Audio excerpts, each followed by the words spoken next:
So when we look then at this area of the Eastern Mediterranean, we have these ancient civilizations feeding out in this direction, coming down along the southern coast of what is now Turkey, all along these inland trade routes through the Kidron Valley that we see right up here through the Jordan Rift, and then on up there is actually the Euphrates that we see right there. So there's a tremendous amount of exchange occurring here. I want to focus on Crete, however, because they were great traders and because of their link actually to what emerges in the Bronze Age in Crete. We're dealing here with a time of 2000 to 1200 BC. And one of the peculiar characteristics of the cities on Crete, they were great city builders, is that there were no walls, no defensive walls. Perhaps they were the sort of Switzerland of the ancient eastern end of the Mediterranean. And these cities appear to have been, to Kostov's point, that they never come as singularities, that you have a major sort of city and then territory around it with smaller settlements that seem to be attached to that and seem to be grouped, as we see here, in regions. And we can sort of map those regions as we see here. Let me also point out, I'm not going to ask you this on a test, but it's useful if you can sort of get some sense of the chronology simply because it helps you sort things out on other questions that might come up on a test or that might be useful to you at some point in your lives. So these were no defensive walls. They appear to me, and this is pure speculation on my part, there's no evidence for this, that these may have been very elaborate trade associations with a sort of king or president or someone who actually controlled a series of literally trade associations that had various territories that they farmed and so forth for subsistence, but that their primary income was really ocean-going trade. Clearly, they were heavily influenced by Egyptian civilization. We just simply look at Minoan art. They're called Minoan because there was a king named Minos, later appears in mythology, the Minotaur, his half-brother, and so on. And we look at the pose here, and we look at the pose here. I mean, it's very clear that there is a relationship between this and this, culturally. We also see mixed ethnicities in both Egypt and in Crete. A very famous little statue of the snake goddess, very old. And they, I love this, they practiced this peculiar sport of bull jumping. The bull would come charging and you actually did a somersault over the top of the bull. Crazy, right? So the Spanish kind of got it right when they stepped to the side, right? And here we actually see the athlete moving over the top of the bull, turning the somersault and so forth. The writing, as I mentioned, is really of two types that have been discovered there. The language that the Minoans spoke, which was associated with linear A. It is a language that has never been deciphered. It was replaced sometime in the 12th century before the Common Era by Linear B, which is a kind of Proto-Greek. In both cases, these symbols are taken probably from the Phoenician. Certainly Linear B is taken from alpha, beta is taken from the Phoenician syllabary. So Linear B was actually deciphered by a young architect named Michael Ventris, who was a Brit, who had attended a lecture sometime right after the First World War, and he became fascinated with this, and he worked on it for a very long period of time until he was able to decipher it. This comes from the very famous disk of Phaistos that we see here, which has linear sort of hieroglyphs on one side, and then Linear B on the other. You can read the text when you download the lecture. Now, their cities, in some, I'm not sure that I'm convinced these were cities by the definition that I'm using in here, but we'll call them that. I think we do see some Egyptian influence here. And what we're looking at, actually, though, the reason I say they may not be cities, is that what we're looking at is really a royal compound around a public court. And it's possible that this was used for all the sort of public activities, including bull jumping. If someone committed a crime, we could imagine they're judged in public here, that the political life of this place unfolded in public. And then around it, what we see actually, of course, are storehouses, warehouses, places for the military officers and others, along with houses and so forth as they spill down the hill. But the core of this, the center of this, is this royal compound, this royal palace that we see here, opening out onto a public court. This is not something that we see opening out like that in Mesopotamia or in any place else. This seems to be their unique contribution. These were very, very small. This is Malia, the part that has been excavated. There's that courtyard that we referred to. Here is a reconstruction of it, an archaeological drawing in which we see these storehouses and things that are associated with the royal activities here, almost as if it was like a monastic compound in the Middle Ages. I mean, it's really remarkable how tightly packed and how small these areas actually were. This is at Phaistos, where the disk of Phaistos was discovered. And there we see the paved court here, again opening out with this corridor back into this outdoor room, which was probably the throne room that you see up here as 7-4, number 7-4 or 74 that you see here on the, if I can get the cursor to come up, that you see right here around this peristyled courtyard.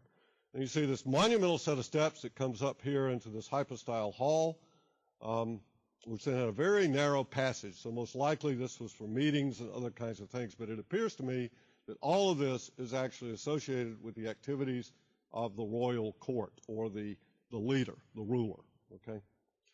This is an artist's reconstruction of the palace at Knossos from the southwest. Knossos being the largest of these cities.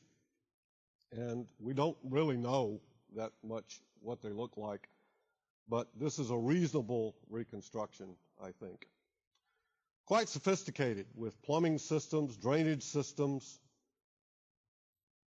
indoor plumbing, pipes, terracotta water pipes that are brought in. And then here we see one of those paved courts with the monumental stairs coming down. And we can imagine their religion, festivities, holidays, holy days, and so forth would occur around this court. Now, this is where it begins to go wrong, and that is that at Knossos, Arthur Evans reconstructed this, and what we have is Greek ornamentation that we see here, and that is now believed to be incorrect. The inverted columns clearly owe more to Egypt than to anywhere else. And there we see then how it is possible, in fact, to reconstruct this from the archaeological remains. This caused a great stir in the late 19th century when it was discovered.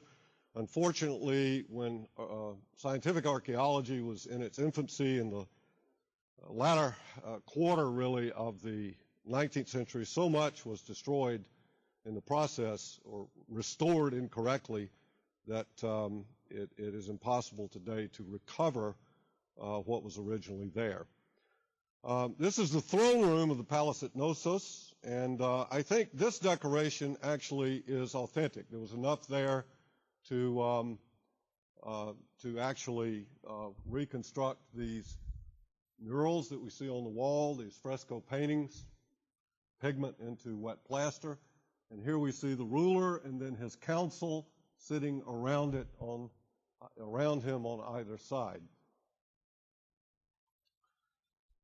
Now, for reasons that are complex and controversial, as anything this old is, the Minoan civilization came to an end, and it was at least one cataclysmic event, probably two, possibly three. The most likely was an enormous tsunami, an enormous tidal wave that resulted from the eruption of a huge volcano here on what is now the island of Santorini. Very beautiful place. A lot of people go there on their honeymoon, climb the mountain and watch the sunset. But what they don't realize is that they're actually on the rim of a huge volcano. And that if you sort of look at it in detail, you can see this enormous cone erupted. It probably put a wall. There is, in fact, some evidence that it put a wall of water 40 to 50 feet high, came and simply destroyed all of the coastal cities, including Knossos. It is also, there is some evidence, by the way, that the Black Sea was originally not connected to the Mediterranean, that it was much lower than it is today, that it was fresh, not salt, because there are remains of human settlements found below the present water level. And it's believed that, in fact, when this volcano erupted, the earthquake broke open the channel at the Bosporus up in here and connected the Black Sea that we see here into the Aegean that we see here, into the Mediterranean. So let's assume that our volcano erupts, and that is certainly going to cause a major sort of black swan event, a major cataclysmic event, which may have been the end of Minoan civilization. In any case, it weakened them. There is also, of course, from literature, which begins to appear about this time. We have writing, but we really don't have much literature. We have the Epic of Gilgamesh, which is actually a very, very, very old text, but Homer is one of the oldest that we have, actually. And of course, it's a chronicle in the Iliad of the war between the Mycenaean Greeks, Bronze Age Greeks, and Troy, a city in Ionia in Turkey. And then here we see Hattusis located here, and then here is Knossos that we see here. Around the 13th century before the Common Era, around 1200 to 1100, the Trojan War supposedly occurred around 11 to 1127, somewhere in there. There were a series of disruptive events that occurred. The volcanic eruption occurred much earlier. Here, I put this in here so that you can actually sort of look at the timeline, trying to keep it straight, so you probably want to print that out and look at it. But in any event, what is clear, we know from Linear B, from the Linear B writing discovered here, that in this weakened condition, the people who lived here came down and took over. Now, when they took over, did these people leave and go here? Did they leave and go here? What happened to them? Or were they simply absorbed?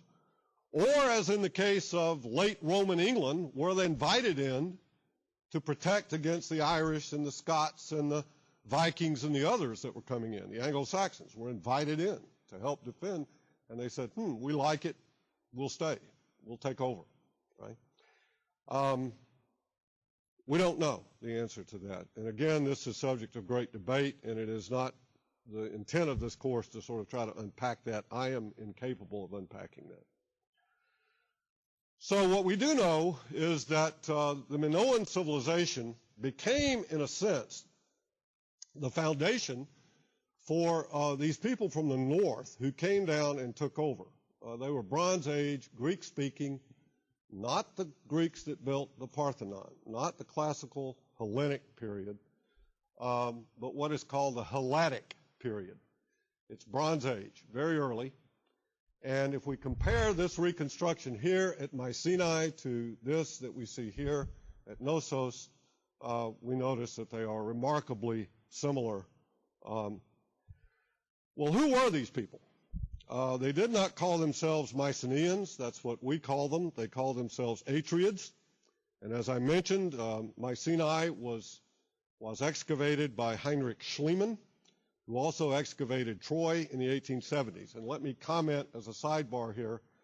Schliemann, if we weighed Schliemann's career like this, we would say, well, on the positive end, he believed that the Homeric epics might in fact be true, that they might actually have a basis in truth. These wars really did exist. I'm going to find these cities. He was crazy, right?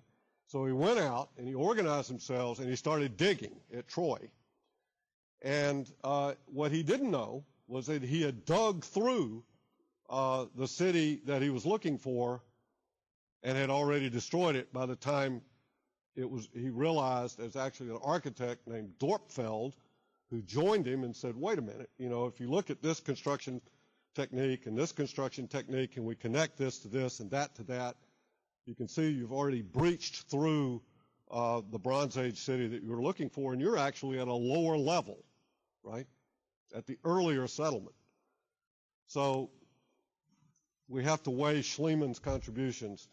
When you see drawings and very early daguerreotype photographs of these excavations, including the one at Mycenae, they are out there with mules and carts and shovels and pickaxes. Now, I don't know how many of you who've been on a modern archaeological site, but they are down there with microscopes and camel hair brushes, okay, very carefully recording every little thing. These guys are out there with pickaxes and carts, and they're shoveling stuff into the carts. It's almost like they were vandals, right?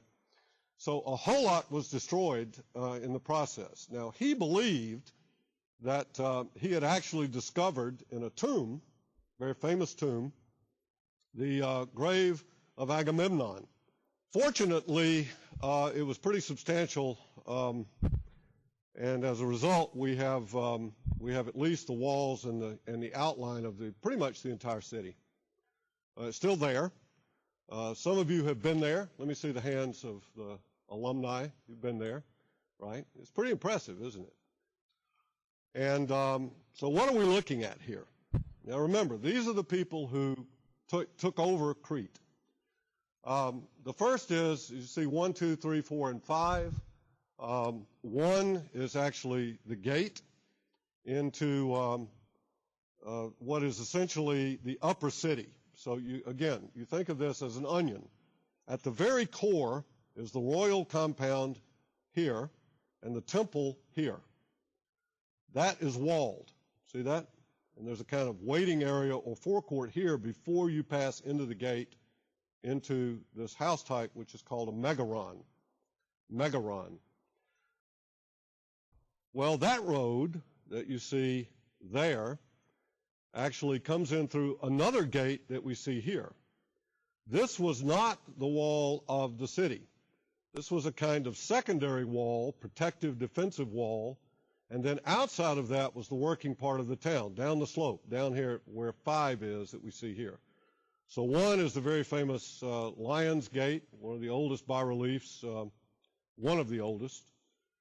And then here, Grave Circle A. Again, Schliemann did not know this, so he believed that he was actually excavating the family's ancestors of Agamemnon. Perhaps he was. But there was a prohibition against burial inside the wall of the town. So one of 2 things is possible here. One is that the town grew, and as it grew, it incorporated Grave Circle A, or it was a heroon, meaning that it was actually associated with the founders of the town, right? Founders could be buried inside the walls of the city. Most likely, this wall that we see here is coming after the initial settlement here, and this is actually the burial ground of the people who built this. The people who lived here were buried way away, down the road onto a hillside in these very famous Tholos tombs. So if we look at this, then we see it sort of in plan. Of critical importance is this that we see here. This is the cistern. It is the water supply at the postern gate, where in time of attack or in time of need, you were able to get access to a protected water source, a cistern underground. We see this in Jerusalem with Hezekiah's tunnel, the Gihon spring. We know from the biblical sources that David attacks the Jebusite city of Jerusalem. How? By entering through the water tunnel. He finds the external source, and he's able to get into the city at night by sneaking through the water pipes. Right? Similar kind of thing that we see here in the citadel of Mycenae. This is what it looks like. There's not much above, 3 feet remaining. But as I said, fortunately, the walls, these called cyclopean walls in many cases, because they couldn't imagine anybody could move, had to be giants because they couldn't move stones that big, up to the very top, which was, of course, the palace and the temple complex. There's a view of it from the outer city that we see here, with workshops and houses. And then moving into this royal compound, here we see those cyclopean walls, the size of these great stones, coming in through the very famous Lion's Gate. Now we see a detail of it. The lintel, or not the lintel, the threshold, by the way, still contains grooves where a royal chariot, could be driven across the threshold inside the royal city, the citadel. That's the area from the rear. That gate is right there, and as we move in here into Grave Circle A, we see these shafts that were put down. These are very old, and most likely they predated the construction of the expansion of the wall beyond that was associated with the original town. There's a view of it. It's quite impressive.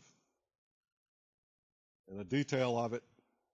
There's the outer enclosure. And then here we are moving up the Royal Road up into that sort of staging area before we enter the Megaron, which is here, and the throne room, which was here, overlooking the Argolid. And then here we see from the postern gate, this is the entrance into the cistern or the water supply. Now, we'll probably say this several times, but it is very important, and I'll begin by saying it now. If you do not have clean water in and dirty water out, you do not have civilization. That is absolutely true. You have to figure out ways of getting fresh water, clean water, potable water into your city, and you have to get your waste product out. That was true in 1200 BCE, and it is true today. And it will be a sort of recurring theme as we move through the semester. From the citadel, looking then down at the part of the ecos, or the houses, the domestic part, where houses and workshops, including the very famous house of the painted vase, that's where it was discovered. And then the view down from the lower part that we see, this was all occupied now. All of this was this town that was the outlying portion. There's the sort of cyclopean enclosing wall, and here is the royal compound that we see up on the very top. Well, down the road behind this photograph, if you were taking that photograph to your rear, were these very famous Tholos tombs, which yielded a great amount of material for Schliemann. And architecturally, they are fascinating. They're not sort of true domes. The dome shape is created because of corbelling of stones, the laying of one stone on top of another in a corbel pattern. And then they are covered with a mound of earth. This appears in a lot of Indo-European type burials. We see this in a number of places. The very impressive, though, look at the chamfered stone that we see down here. There's very elaborate door posts that are now missing. The term Tholos is the shape of the building. It means round. And this is called the treasury of the Atreides because this was the tomb of the royal family of the house of, presumably the house of Agamemnon. On the other side of the city then, down in the cistern, you see these steps cut down through the rock to get down to a water supply that is protected in time of attack. Like we saw to Kostop's point, and like we saw on Crete, Mycenae was the larger city of a series of cities, each one with a presumed king, at least if Homer is to be believed. And they were in league with one another when they felt a common threat. A number of these you see here at Mycenae on the high point, Tiryns, which is a few miles to the south of Mycenae, with its 20-foot thick walls. And then here is the agricultural territory that was controlled by the town, controlled by the city. Well, I mentioned that there were a series of cataclysmic events, a series. Certainly with Crete, it is probable that the eruption of the volcano at Thera, Santorini, actually caused a weakened condition to the point where they were vulnerable, and the Mycenaeans simply came in. Either they were invited in or they came in and took over. In any event, linear A is displaced by linear B. But from the Egyptian, some of the Egyptian inscriptions here, we know of a mysterious group of people that were referred to in the ancient text simply as the Sea Peoples. We don't know who they were. We don't know where they came from. But for at least 100 years, if the texts here are accurate, they were essentially pirates that moved around in the eastern Mediterranean, and they attacked people. And whether the Sea People were at some point maybe associated with Mycenaeans, we don't think so, because it appears from some texts at Mycenae that they were attacked by the Sea Peoples. You wouldn't attack yourself. But we don't know. There's one theory that actually has some credibility, that they came from Sardinia, the western Mediterranean. We don't know. But in any event, whoever they were, they attacked Egypt and were defeated. I think Ramses, at one point, whichever it was, one of them, anyway, it was a great victory. That's what you're looking at here. So it's 1178, and it was recorded pretty far up the Nile, down on the map, because it was recorded at Luxor. So the Sea Peoples attacked. They attacked the Peloponnesian Peninsula. They attacked Crete. We can assume that they attacked the Turkey, what's now Turkey, as well as the Levant. And then they disappear. They disappear from history. We don't know who they were. We don't know where they came from. We don't know anything about them, but we just know that they existed and that they were constantly referred to. It's interesting that all the ancient texts simply referred to them in this anonymous way, these people of the sea, right?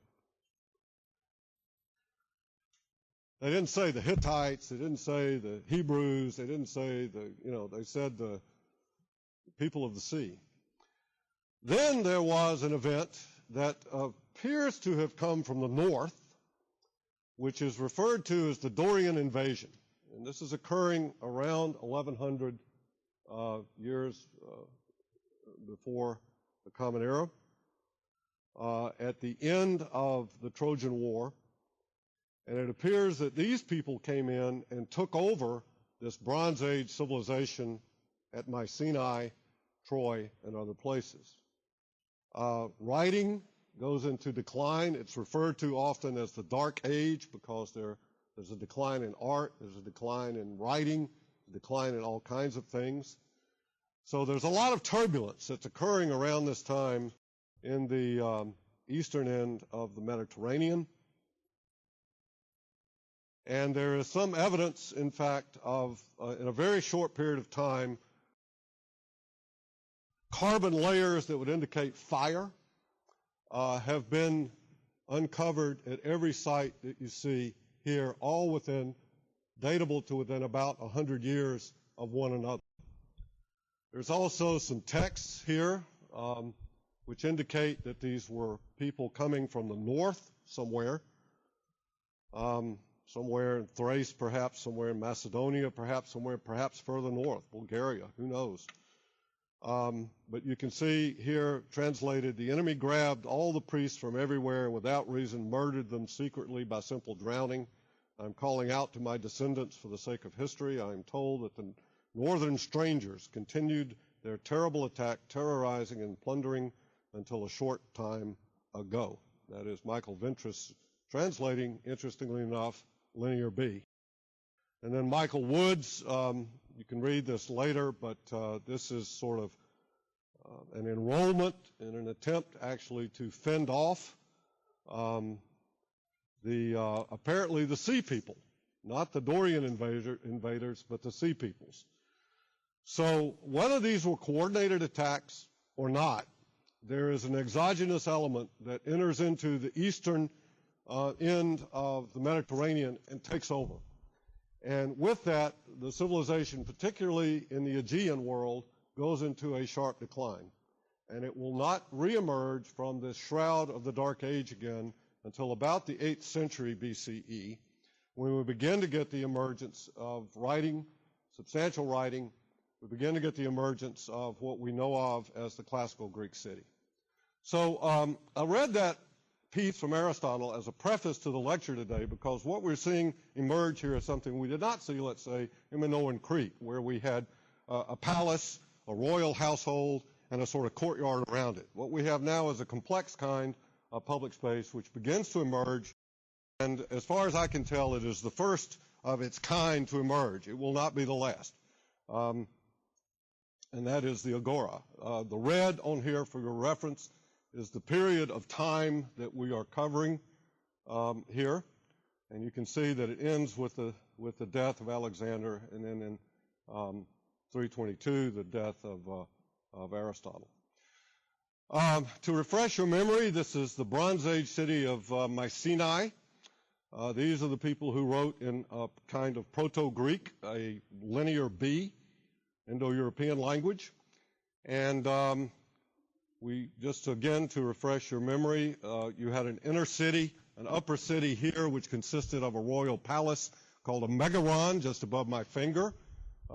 See if I can use the cursor here, right there, with a court in front of that, and then a temple that was associated with it, then a sort of royal road that led up to this staging area, and then this sort of secondary city that we see here, and then a tertiary city that was outside the walls, a kind of lower city, which was the domestic parts of the city, and also the workshops and other kinds of things, stores, markets, and so on, with water supply that we see here protected at the postern gate.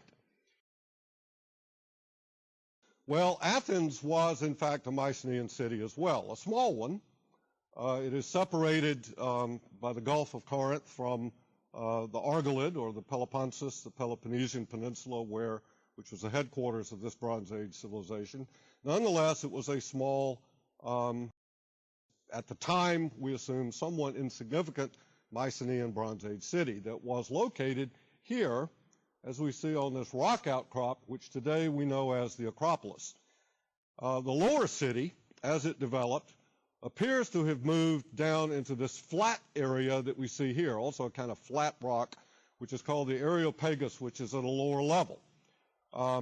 Notice here in this archaeological map that we have a spring house, again a protected water supply, that there are some Mycenaean houses going down the north slope of the Acropolis that we see here, and then we have an inscription that dates all the way back.